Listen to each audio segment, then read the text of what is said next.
ghosted. The stately grounds of the old Smithstown Cemetery were famous for their well-established greenery and serene pathways. Each spring, the flowering shrubs bloomed among the musty mausoleums and headstones, attracting visitors looking for a peaceful afternoon. Sharon wasn't there to see the flowers, however. She had come to see the Civil War-era ghosts, who some said were visible by the light of a summer moon. Her boyfriend, Dave, had only agreed to join her when she assured him they would be quite alone for the evening. He was much more interested in what they could do in the dark than ghost stories. Dave parked the car under an oak tree dripping with moss.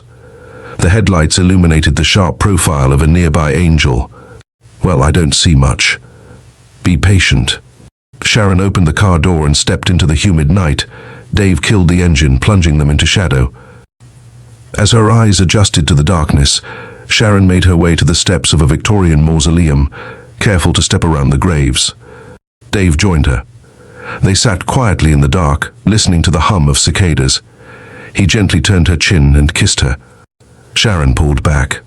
It wasn't that the night wasn't romantic, it was that she had come here to ghost hunt, not to make out. "Stop." "What?" "Trying to kiss me." He sighed, irritated. "Really?" Sharon stood and began to move towards the interior, where the graves were the oldest. Here, the headstones were little more than smooth slate. "Maybe we can see them better over here." Dave pulled her back, annoyed. Sharon resisted, but stumbled on uneven ground as she pushed him away. As she fell, her head cracked sharply against the corner of a headstone. Dave crouched over her, dismayed. He examined her in the dim light. His face was filled with panic. Nearby, a twig snapped. Dave jumped nervously to his feet. "Don't leave me," she murmured. But Dave didn't hear her. She tried to sit up, but her body wouldn't move. Sharon watched helplessly as Dave bolted, abandoning her in the grass. Alone, she stared at the branches swaying gently overhead, scratching the night sky. A long time passed. Another twig snapped. Shapes swirled at the edge of her vision. Gradually, they came to stand around her. The faces peered at her, not unkindly. "Help me," she whispered.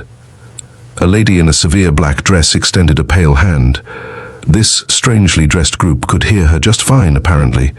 Sharon realized she could move after all. As she was pulled to her feet, she said, "Well, my boyfriend left me. How far to the nearest payphone?" "Darling, you can't leave this place," said the woman in black. "Now you're one of us."